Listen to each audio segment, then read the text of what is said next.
If you're a man over 60, what you do in the privacy of your bedroom could literally determine how many years you have left to live. And more importantly, how you'll spend those years. Hello everyone, I'm Dr. Katalyn Cari, and welcome back to our channel where we discuss health topics that matter to you and your loved ones. If this is your first time here, please hit that subscribe button and ring the notification bell because we're building a community of people who care about their health and aren't afraid to have honest conversations about it. Also, if you find today's information valuable, please give this video a thumbs up and share it with someone who needs to hear this. Your engagement helps us reach more people who could benefit from this knowledge. 2 weeks ago, Robert walked into my office. He's 68 years old, and I could see that familiar mix of embarrassment and concern in his eyes that I've witnessed hundreds of times before. "Doctor," he said, shifting uncomfortably in his chair, "I need to ask you something, but I don't know how to start." And that's when I knew exactly what he wanted to discuss. Something that almost every man wonders about, but few dare to ask their doctor. I've been treating men like Robert for over 25 years, and today we're going to talk openly, without taboos, without beating around the bush, as if we were sitting privately in my office. The truth about ejaculation and your prostate is far more surprising than you might imagine. That small walnut-sized gland you have down there, the one you probably never think about until it starts causing problems, could be the key to understanding why some men reach 80 with enviable health while others battle cancer from age 60 onwards.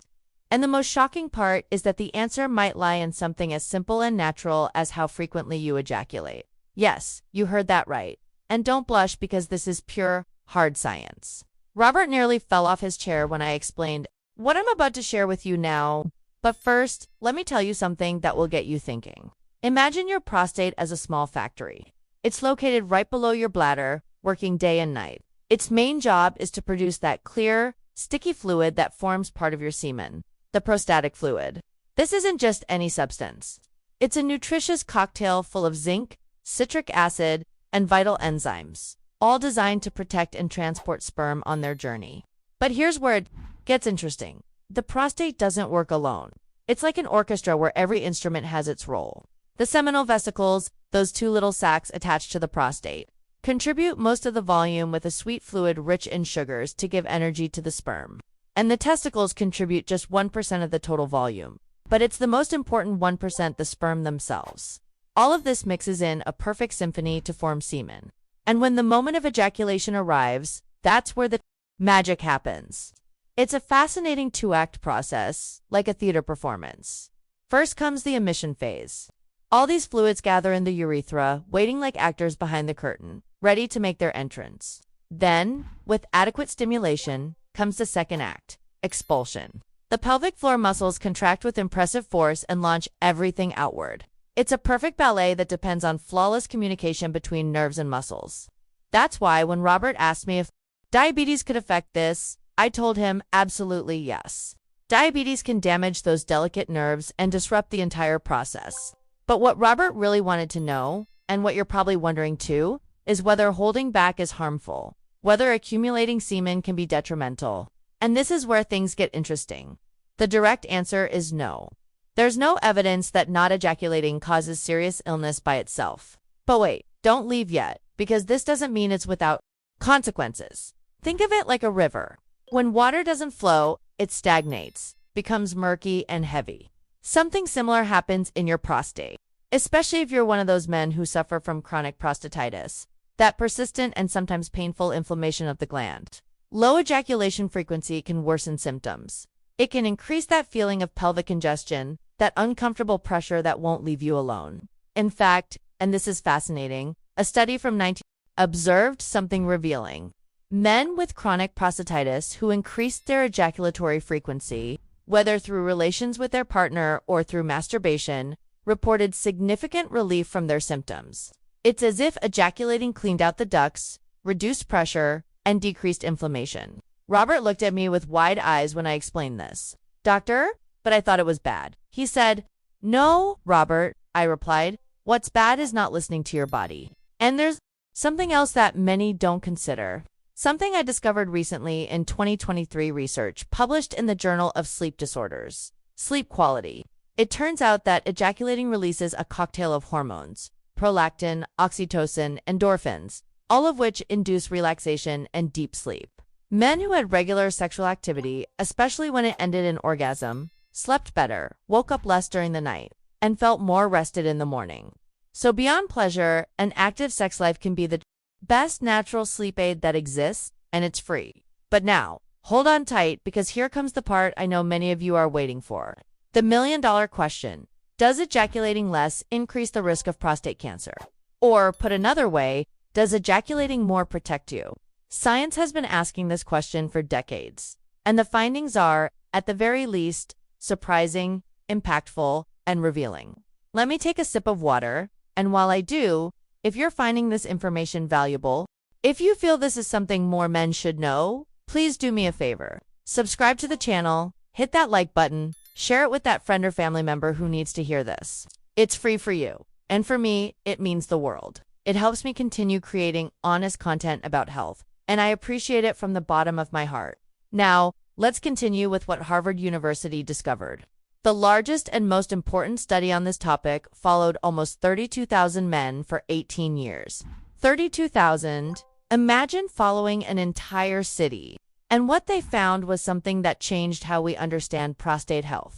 Those men who reported ejaculating 21 times or more per month. Yes, you heard correctly. 21 times or more had up to a 33% lower risk of developing prostate cancer. 33% lower compared to those who ejaculated 4 to 7 times per month. That's an enormous difference. It's as if nature is telling us something important. And here comes a key piece of data I want you to engrave in your mind. It didn't matter how ejaculation was achieved, it made absolutely no difference.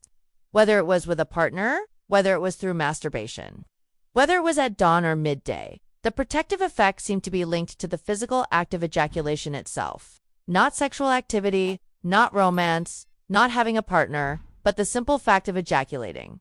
Robert could hardly believe it. "Doctor, but I'm a widower," he said with sadness. "That doesn't matter, Robert," I replied.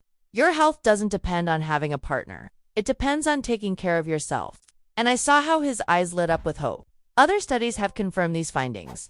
A 2017 study, a large meta-analysis in 2018, all pointing in the same direction. Higher frequency, lower risk. The consistency of the results is so strong, so clear, that it forces us to ask why this happens. What's the secret mechanism behind this protection? And this is where things get fascinating. There isn't a single answer, but the scientific community has several hypotheses that are like pieces of a puzzle. The first and most intuitive is what we call the flushing hypothesis.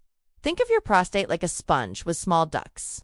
Over time, potentially harmful substances, carcinogens from the environment, tobacco if you smoke, processed foods, can accumulate in the prostatic fluid. Each ejaculation works like a cleaning, a rinse that expels these substances before they have time to damage cells. If you don't ejaculate frequently, these toxins remain longer in contact with prostatic tissue, increasing the probability that they produce mutations, DNA changes that eventually lead to a tumor. It's like washing dishes. If you leave them dirty for a long time, bacteria grow, stick, and become difficult to remove.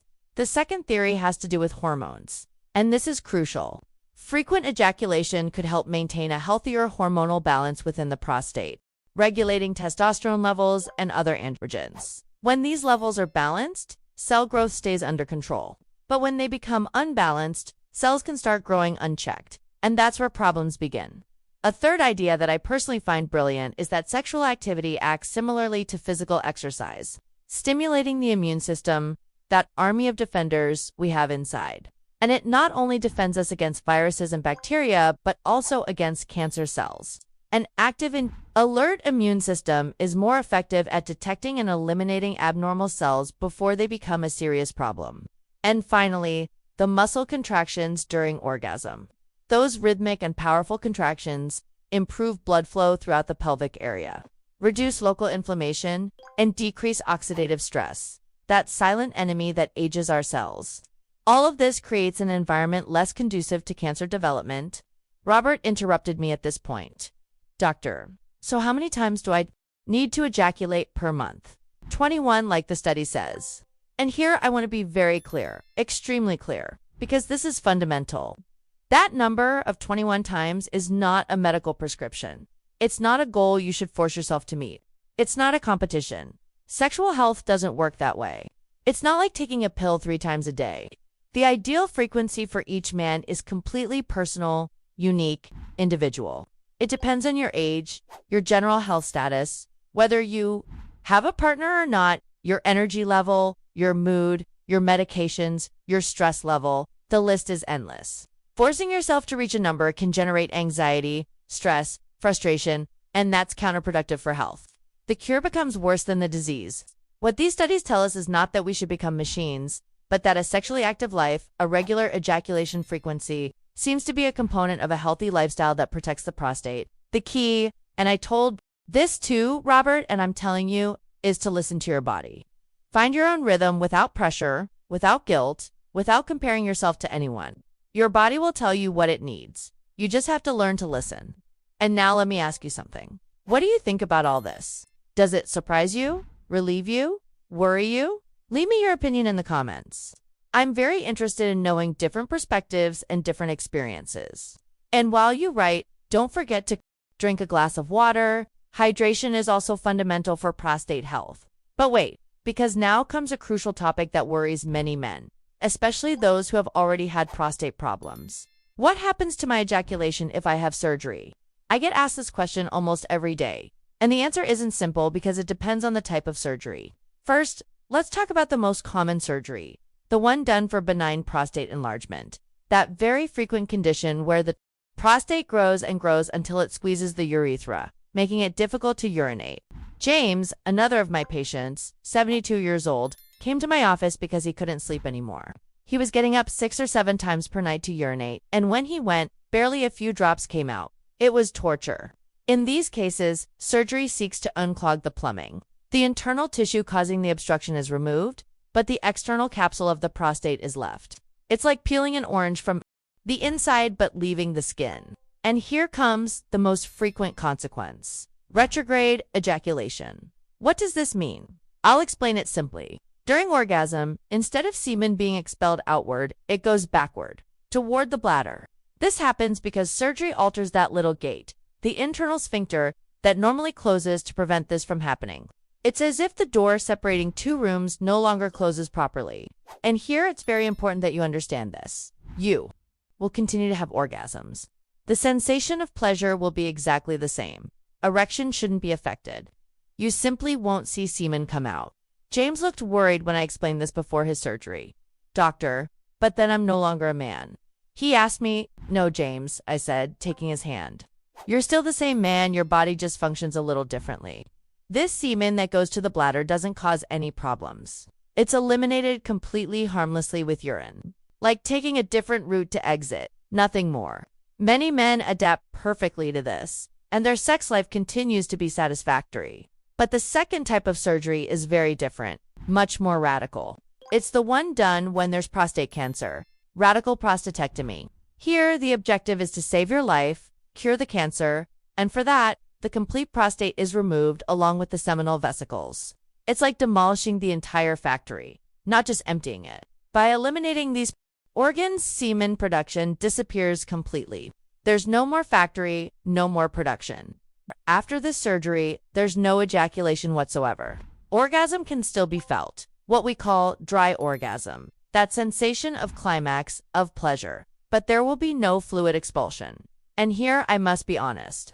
This surgery is much more complex and has 2 important risks I can't fail to mention: urinary incontinence, losing control of urine, and erectile dysfunction, difficulty or impossibility of having erections. This happens because the nerves responsible for erection pass right next to the prostate, like electrical cables along a wall, and can be damaged during surgery.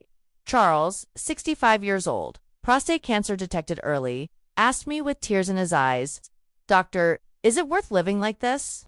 And I responded with all the honesty in the world. Charles, the question isn't whether it's worth living like this. The question is whether it's worth living. And with modern techniques, robotic surgery, millimetric precision, many times we can preserve those nerves. We can save function. Not always, but many times, yes. After everything we've talked about, after all these facts, these stories, these fears and hopes, I want you to take away one clear and powerful idea. There is no magic formula to prevent prostate cancer. There's no miracle diet, no secret supplement, no magic number of ejaculations that will save you. The most powerful tool you have, the only one, that can really make the difference between life and death is prevention through medical checkups. Getting your annual checkups with the urologist, measuring your prostate antigen, that famous PSA everyone talks about, having the digital rectal exam when your doctor indicates it, even if it embarrasses you. That's what can really save your life because it allows detecting any problem when there's still time to do something about it. Robert returned to my office a month after our first conversation. "Doctor," he said with a smile, "I already made my appointment with the urologist. And you know what? I'm no longer embarrassed to talk about these things." I told my domina friends, and it turns out they all had the same doubts. "That's it, Robert," I said. "That's breaking the silence that kills." Now, maintaining a regular ejaculation frequency seems to be beneficial. The studies are clear on that. But take it as one more piece within a much larger puzzle. What are the other pieces? The ones that have scientifically proven to be crucial. First, don't smoke. Tobacco is poison for your prostate, for your lungs, for your entire body. If you smoke, quit. Not tomorrow, today. Second, maintain a healthy weight. That beer belly isn't just an aesthetic problem. It's inflammation, it's risk, it's disease waiting to happen. Third, eat well. More vegetables, more fruits, more fish. Less red meat, less processed foods, less sugar. Your prostate will thank you. And above all, move. A sedentary lifestyle is one of the greatest enemies of your prostate and general health. You don't need to run marathons. Walking 30 minutes a day, climbing stairs, dancing with your wife, playing with your grandchildren. It all counts. James told me once, "Doctor, since I started walking every morning, not only do I urinate better, I feel 20 years younger." And here comes a crucial warning. Be very careful with internet charlatans. Those who promise miraculous cures, who sell magic, potions, expensive supplements, treatments without scientific basis. Health is something serious. Too serious to leave in the hands of snake oil salesmen. If someone promises to cure your prostate with green smoothies, with magnets, with prayers, with anything not backed by science, run, don't waste your money, and more importantly, don't waste your time. Time is the only thing we can't recover, and when we talk about cancer, time is life. After 25 years in this profession, after seeing thousands of men pass through my office, I've learned something fundamental. The men who age best, those who reach 80 with a smile, aren't those who found the secret formula. They're those who took control of their health, who weren't ashamed to talk, to ask, to take care of themselves. Your prostate isn't your enemy. It's part of you, and like any part of your body, it needs attention, care, respect. Don't ignore it until it hurts. Don't wait until it's too late. Prevention isn't cowardice. It's intelligence, it's self-love, it's responsibility to those who love you. Charles, the one with cancer, sent me a photo last month. He's at the beach with his grandchildren, building sandcastles. With his surgery behind him, with his limitations, but alive, present, happy. That's what matters. Being here, being able to hug, being able to laugh, being able to live one more day. If you want to know more about how to interpret PSA results, about what to expect in your first visit to the urologist, about how to talk about these topics with your doctor without dying of embarrassment, I have other videos on my channel where I explain everything with the same care and clarity. Without taboos, without mysteries, just science and heart. And before saying goodbye, let me tell you something personal. Making these videos, sharing this information, isn't just my job.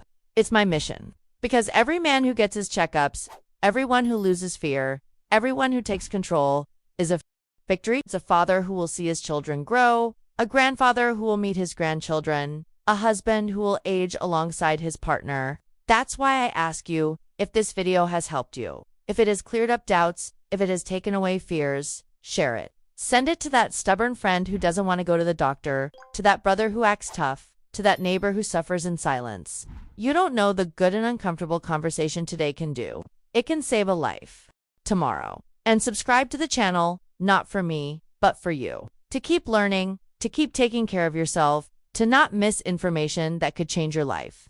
Hit that like button if you believe more men need to hear this. And above all, comment. Tell me your experience, your doubts, your fears. You're not alone in this. We're a community, and together we're stronger. Your health is not negotiable, not postponable, not optional. It's the only thing you really have.